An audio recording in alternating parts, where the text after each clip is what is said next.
Hello, you guys. It's this curated collection again. I'm gonna talk about a way more serious topic than I normally talk about. I'm only gonna do videos like this, maybe 4 or 5 times a year, pushing it. Um, I want my channel to mostly be board games, dolls, other games, toys. Maybe when I get more stable financially, video games, other tech stuff in the future. Some books, makeup more on the lesser end of that, but there will be some makeup content. And I want to talk about some topics I've been seeing a lot now that I've been back on social media. A lot of you know if you watched the videos I uploaded. I kind of took a hiatus at different times, some for more lengthier, others had started before, but especially from YouTube for like 2 months. For like 2 months from YouTube. Other places have been more. Um, just to give myself a break, just like in my real life, too, right? I've been seeing topics once we get back to social media. Been saying for a year. It feels like since 2015, since in 2016, people have been having the same circular conversations, and a good part of that has to do with new people joining and leaving social media. So people who were in social media in 2013, they got annoyed in 2016, 2017, and left. So then new people show up, and people see these conversations that people have been having who are still on the platform, and so they add stuff, and a lot of them aren't educated or haven't been there, and so it becomes this circular talk over and over and over and over again about topics that are pretty cut and dry. I watch some of old Stuff Co's content. I watched a, a few of her videos back when the Pretty Privilege video first went viral. Um, And that video struck a lot of nerve and also caused a lot of conversation with people, right? That's how a lot of people found her channel. But since then, the more she posts story times and topics and updates, a lot of people have pointed out she seems like a narcissist, or she has narcissistic symptoms, or she may suffer from narcissism disorder, or main character syndrome.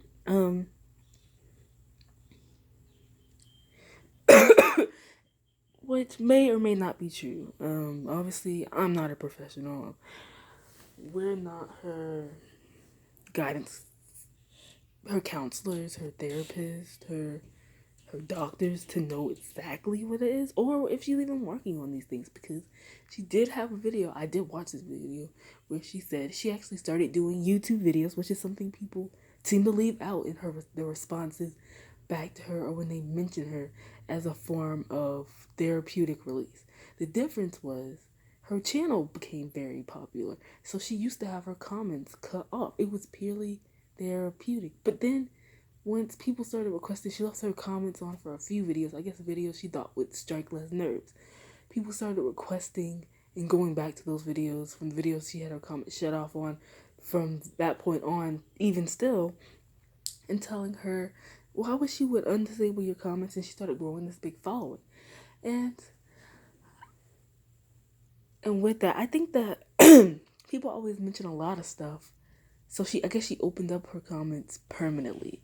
And with that, it comes feedback. I don't think you have to have thick skin to be on the internet or be a public figure or be an influencer. But I do think you have to have some, is the word tenacity? You have to be able to deal with the fact not everybody is going to like you, gonna like your content, like what you say, like what you sell, like what you promote, like everything you do. When it comes especially to, content creators and people who are just creatives in general. You can write 10 books and 9 of them be proclaimed, like critically acclaimed, and then one of the 10 books could be critically panned and everybody hates it. That doesn't stop that you still are good just because one thing got a bad review or rating. But when we're talking about this specific topic, I think there's a lot of things going on. I actually think narcissism is something that stems from a lot of people, because I notice in her, because we're gonna use her purely as an example in this video. A lot of people like to use her. Well, she grew up, she's the only child, or at least, with only children, they grew up the only child in their house for the majority of it, even if they have another sibling, like a sibling that's way older than them, or from a parent's previous relationship, or half sibling that lives with their other family members and stuff like that. They like to use the fact that she grew up only child. She has a lot of. She grew up very, very middle class, but there's a large black middle class population in Texas. So that's not shocking. That she was the apple of her parents' eyes, right? She got a lot of stuff. But here's the thing about narcissism or narcissistic symptoms, or having narcissism disorder. Anybody can develop that. It's not necessarily those things, even though they can be, that trigger it. Because let's take my mom. My mom is what people would call an mom. She's a narcissist. She grew up one of 5 children. Her parents didn't have high school education. They didn't have a ton. But my mom is very mean. Like, she's just mean. She's one of those older, devout Christian women who have how they feel about life, and that's how they feel. She's very strict. Like, growing up, I wasn't allowed to celebrate Halloween. I things like of that nature. And she's still developed narcissism, probably from the lack of the other reverse of what Steph Co has. Probably because she was probably the perceived, like, a golden child, like from Gilmore Girls, how Rory, they have all these questions, how Rory turned out to be a mess, even with a teen, small town mom, all these things that shape her, because she was seen as like this golden child in a small town, and she was so academically smart. Those things can also shape narcissism as well, and I think people often leave that out because it's so easy to point out, well, only child this, that. Please, anybody can develop narcissism. Especially narcissism disorder, because it's a mental disorder. I think more so with Steph Co, she has more so entitlement issues. When it comes to the topic and the concept of love and relationships and things like that, a lot of people believe they're entitled to those things. And they believe it goes 1, 2, 3, ABC. And the truth of the matter, just like a lot of things in life, and one of the greatest things in life that helped me learn that lesson was my own parents. A lot of people have parents that don't love them or don't like them. And when you think about the parent-child relationship, your parents are legally required to care for you by legality for almost 2 decades of your life. They have to take care of you, or the legal system will step in. And as we can see from all these Reddits, from all these forums, from all these blogs, from all these like threads and discussions and YouTube videos, we know just because someone's obligated to take care of you and love you doesn't mean they are. So when it comes to relationships where people have to love you and they fail, I was not the apple in my parents' eye at all. My parents were extremely strict. Matter of fact, some would borderline say I was borderline, A word. I wasn't allowed to be emotional when I was younger. I wasn't allowed to be sad.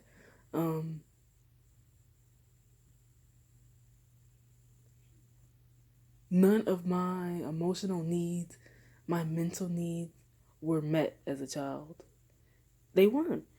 So when it comes to people who are obligated to live, if they can fail you, you have to take in the mindset that strangers and people all around this world, it's not a guarantee in this life you'll have friends. It's not a guarantee in this life you'll be in a relationship. It's even with things that are supposed to be, because we're talking about idealistically versus reality. Idealistically, every parent should love their child. They should be happy to be parents because they chose to bring these kids into the world. But that's not the case. I mean, that's not the case at all. So I think a lot of her problems and issues that y'all are relating strictly to narcissism because of this and that, it's just more so entitlement issues. Because when Ostafko talks about her life, and yet again, I'm prefacing this by saying I'm using her as an example because her channel has become more popular, and her thoughts hold a lot of weight because she is a dark skinned, monoracial, Southern black woman, and these discussions are very important. A lot of the things that y'all are saying is narcissism. It's just entitlement, I think, and cultural envy. You're not. It's like I said. It's not guaranteed, like that will happen. And I think over romanticization in media, books, TV shows, people leaving out the bad and stuff. And wait, sorry, I lost my train of thought. People leaving out the bad and stuff. And toxic positivity plays a lot into these things. I would love to have old Steph Cole's life. She said her parents' gifts every Christmas, birthday, gifts up to the ceiling. Most of my childhood, my dad, the religion he practices does not celebrate holidays. I would call my dad on my birthday, say it's my birthday, and he would say, "Yeah, I know. I didn't get birthday cakes. I didn't get none of that."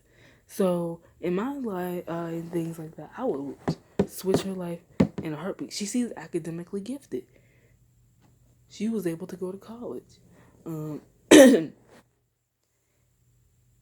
Her parents, from what she says, or at least what they've showed her, tried to keep civil peace in front of her face, which her parents have emotional intelligence. That's something that a lot of our parents don't have.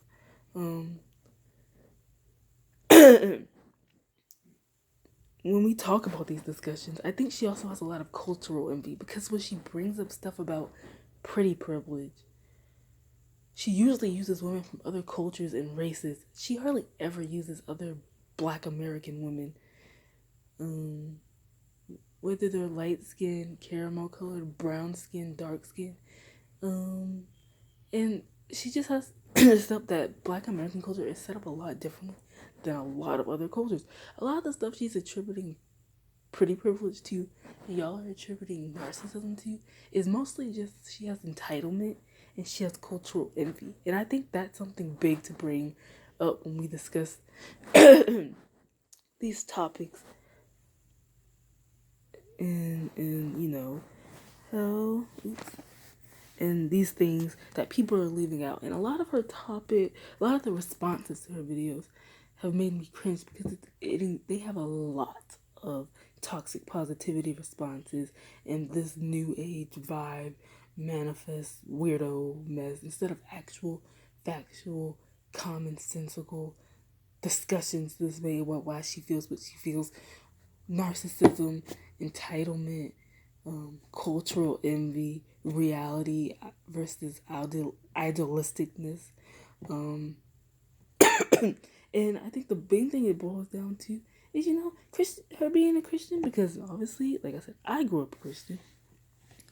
Or I am a Christian. I'm very good. Also may play a part of it as well. She has things she wants to accomplish, and you're told you have to do 1, 2, 3 to get A, B, C. And she feels like she can't get the other 2 or 3 things until she does this, but also she ignores red flags. I mean, like people brought up, I actually feel like it's more like entitlement, ignoring red flags, cultural envy, pretty privilege, and then narcissism in that order, kind of for her, because in taking things as they are at this point, I think her entitlement to thinking that she deserves a relationship, that we deserve kids, all these things are privileges, and they're all privileges that you have to earn. And when they do happen to you, and it's not just her. I see people all the time. Social media say everybody deserves love, everybody deserves this and that. No, everybody does not. Everybody does not. not at all. And that's just my opinion, though. This opinion is backed by fact. Some people shouldn't have people in their life because they're going to mistreat them. They're going to be horrible to them. And I think having more honest discussions geared around content like this and content like this, because I feel like a lot of it is more so entitlement than anything else y'all are naming when I watch these responses and I watch your videos. She feels like she's entitled to a relationship with kids because she's college educated or she's the or this and that. The truth of the matter is none of those things in life are guaranteed. And anybody who has any background and stuff like this will tell you that.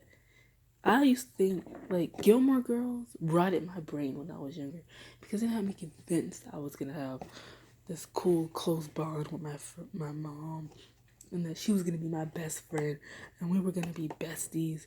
And reality will humble you. That's all I'm going to say about that.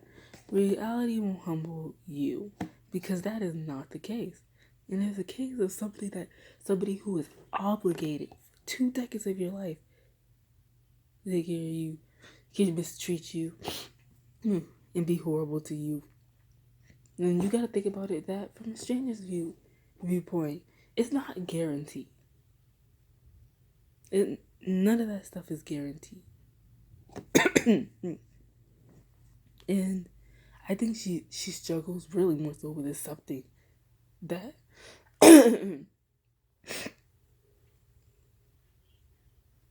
I think that's really what it boils down to. And this is one of the videos I will leave the comment sections open to because I think this is a really important discussion to have in all facets. When I was younger, like I said, Gilmore Girls rotted my brain because I just thought that was going to be how it was. Like, promoted, like, cool. She's going to be, that's not the case. My mom, personally, she's very whitewashed. She's very pick-me. She's very male-identified. She was extremely mean to me for the first 18, 19 years of my life. She was honestly probably if we're gonna be real, my first bully.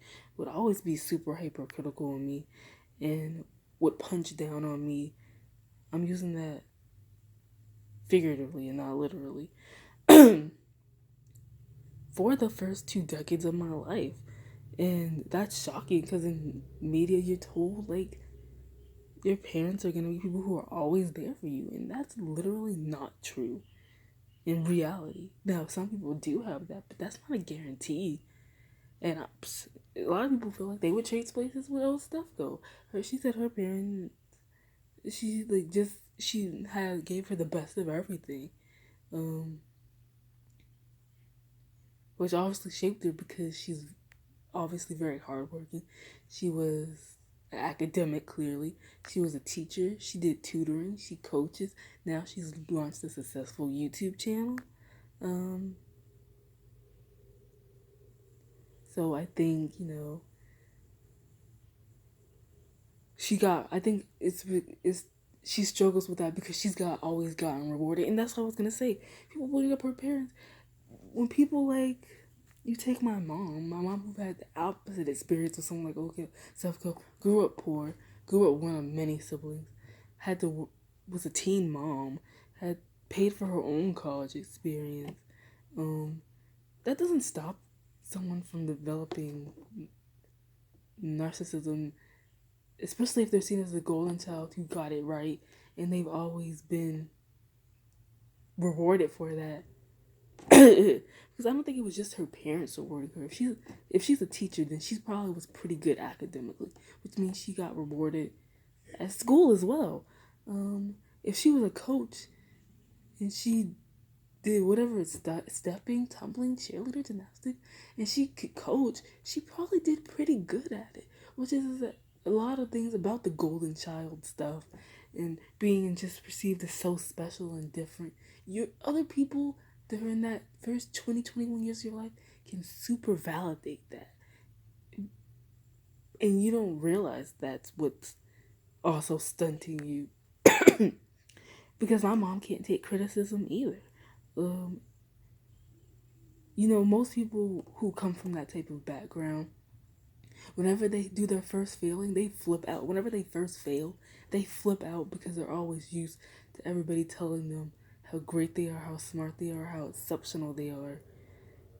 That when they get their first B, their first F, their first D, their first C, whatever they consider a failing, it it shakes them, and and they can happen in any of those instances. That's why I said I want more honest and real and layered topics, like discussions about this topic, because I don't think people are being honest. Everything is just very one note. She's just a narcissist. She's just this, that, this, and that. And no, some things have multiple things stacked into it. And, you know, I think, it's one of the better things to have those things as someone who didn't get what she wanted out of life. Because of my family's unstable financial situation, I didn't have a bed for most of my childhood. I didn't have my own room. I never had my own room. I couldn't really invite friends over because my house was always clogged and cluttered. So I never really got to develop those things.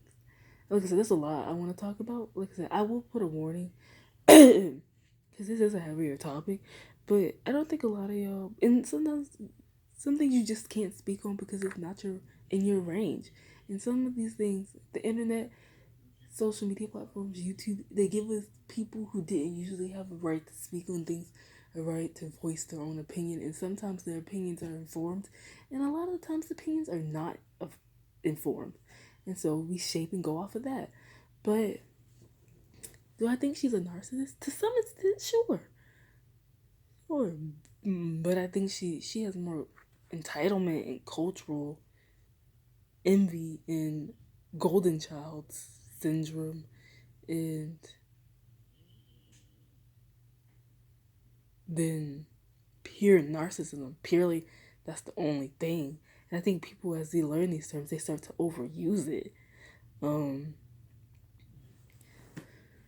But yeah, I feel like I love talking about this because I feel like this is something I've been wanting to talk about for a while. I just haven't had the strength to do it because this is a very polarizing conversation.